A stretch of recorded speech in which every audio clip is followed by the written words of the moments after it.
একটা সময় দেশের গ্রামে-গঞ্জে বাসাবাড়িতে সবাই ব্যবহার করত কেরোসিন তেলের কুপিবাতি, হারিকেন অথবা বড় কোনো অনুষ্ঠান হলে হ্যাজাক লাইট।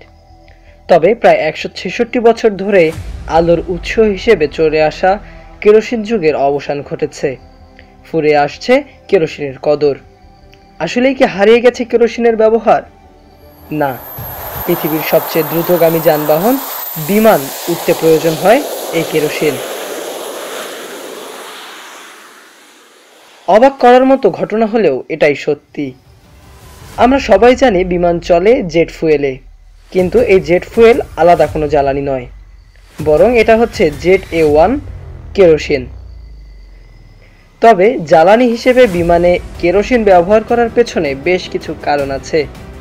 বিমান যখন ভূমি থেকে আকাশের অনেক উঁচুতে উঠে যায়, তখন তাপমাত্রা অনেক নিচে নেমে যায়।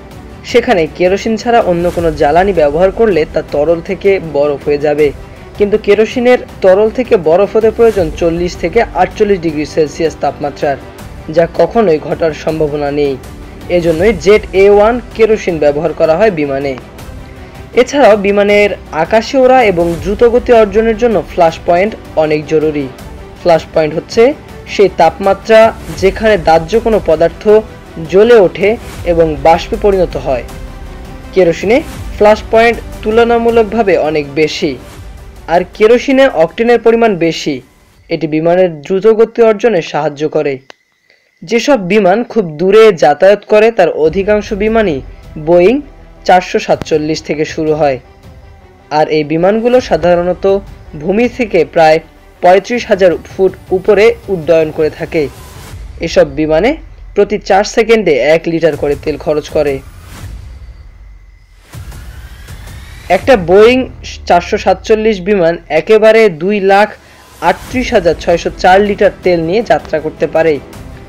আগে একসময় বিমান গ্যাসোলিনের সাহায্যে চলতো, আর এখন বিমান চলে কেরোসিনে। তাহলে প্রশ্ন থেকেই যায়, অদূর ভবিষ্যতে অন্য কোনো শক্তি দিয়ে চলবে বিমান? কেরোসিন কিংবা গ্যাসোলিন দুটি পরিবেশের জন্য মারাত্মক ক্ষতিকর, আর তাই বিমানে পরিবেশ বান্ধব জ্বালানি ব্যবহারের চিন্তা করেছেন বিজ্ঞানীরা। এজন্য সৌরশক্তি চালিত বিমান চালনা নিয়ে চলছে গবেষণা, আর এই গবেষণার সাফল্যও পেয়েছেন বিজ্ঞানীরা। এমন গবেষণার ফসল হিসেবে বিশ্বের প্রথম সৌরচালিত বিমান সোলার ইম্পালস হাওয়াই থেকে ক্যালিফোর্নিয়া যাওয়ার পথে প্রশান্ত মহাসাগর পাড়ি দেয়।